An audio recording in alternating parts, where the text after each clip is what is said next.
안녕하세요. 반갑습니다. 한약박사 나한식 원장입니다. 오늘은 두드러기를 어떻게 치료하면 되는지 치료 방법에 대해서 설명을 드리겠습니다.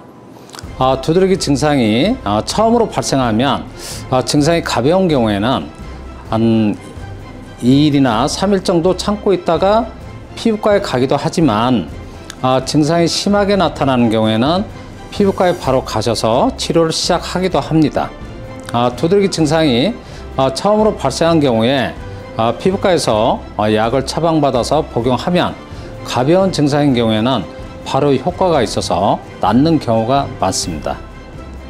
약을 복용하여도 낫지 않고 증상이 반복하여 나타나는 경우도 많은데 처방받은 약을 복용하면 약을 복용할 때는 일시적으로 좋아지지만 중단하면 다시 반복되기 때문에 약을 복용하여도 왜 치료를 하는데도 두드러기 증상이 낫지 않고 반복되는지를 여러분들은 많이 궁금해 하십니다.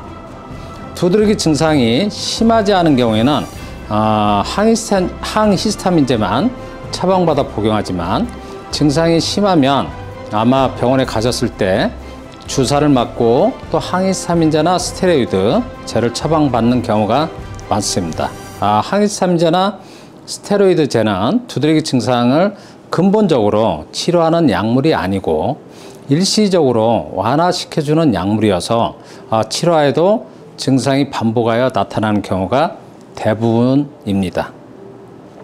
두드러기 증상이 발생한 지 얼마 되지 않았다면 증상 반복이 되고 또 반복되더라도 일정 기간 동안에는 너무 걱정하지 마시고 피부과 치료를 받아보시길 바랍니다.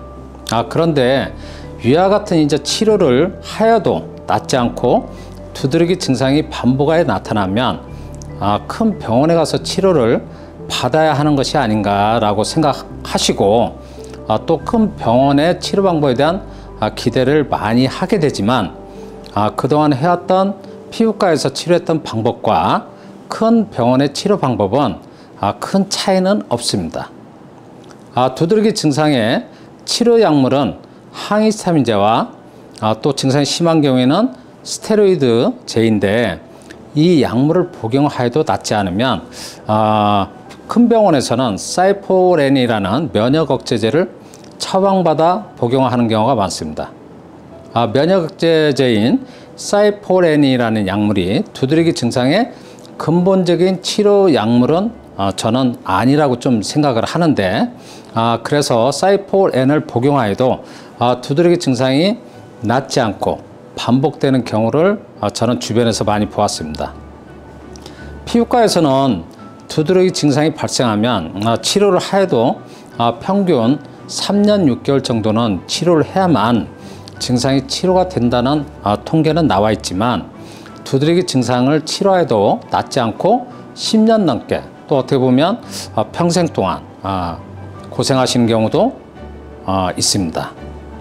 제가 알고 있는 양방적인 치료 방법은 이제 여기까지만 제가 설명을 드리고 지금부터는 제 주된 분야인 한방적인 치료 방법에 대해 설명을 드릴 텐데 한의원 치료 방법은 한의원마다 원인을 다르게 진단하기 때문에 치료 방법이 피부과처럼 일률적이지 않고 한의원마다 각기 다른 방법으로 치료하고 있습니다.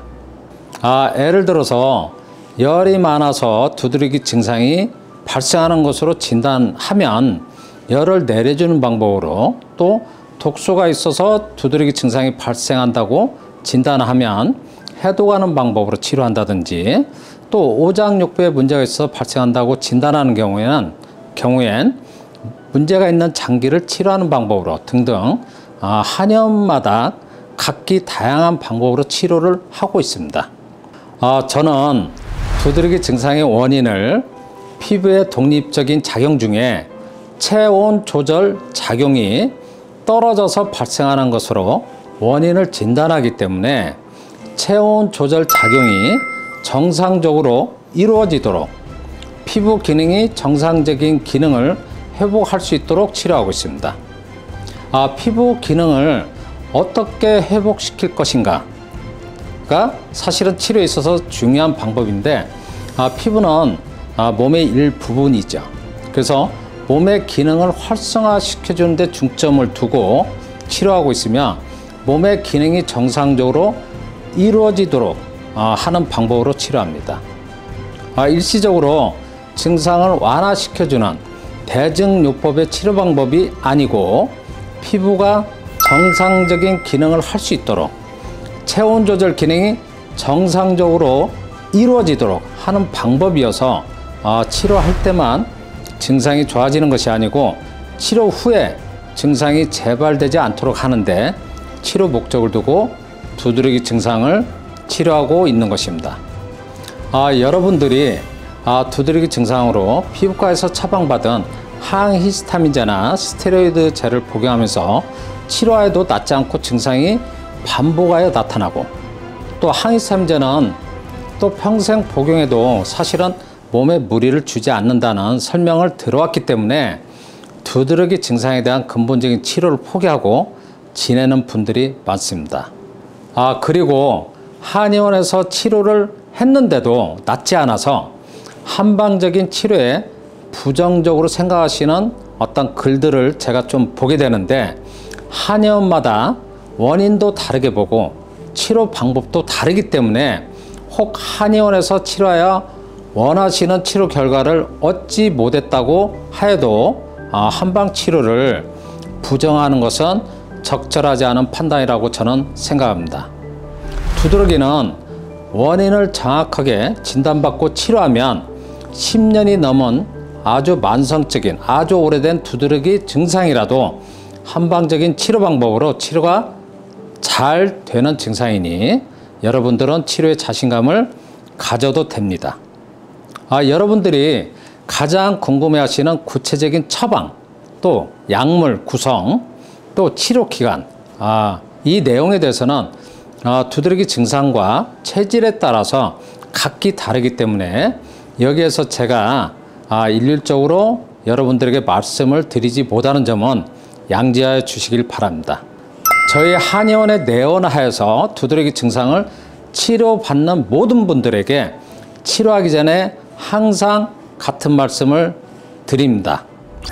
치료를 시작하는 오늘부터는 모든 음식을 가리지 말고 섭취하시고 일상생활에 있어서 어떤 점도 구애받지 마시고 두드러기 증상이 나타나기 이전과 똑같은 생활을 하면서 치료하도록 설명을 드립니다.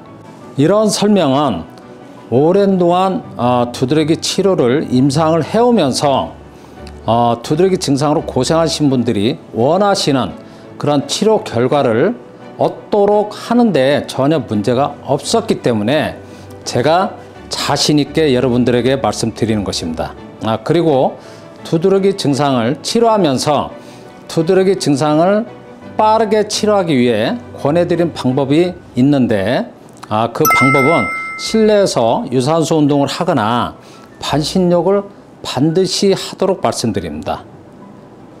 다음 시간에는 두드러기 증상이 발생했을 때 우선 치료하기 전이라도 집에서 할 수 있는 방법, 반신욕을 하는 방법에 대해서 설명을 제가 드릴 텐데 일반적으로 나와 있는 자료를 보면 38도에서 40도 정도 그런 온도의 따뜻한 물에서 단순히 몸을 따뜻하게 하는 반신욕에 대한 설명이 많이 나와 있습니다. 근데 저는 두드러기 증상을 개선하기 위해서는 그런 방법의 반신욕이 아니고 42도 내지 43도의 뜨거운 물에서 땀이 흠뻑 나도록 하는 반신욕을 권유하고 있습니다.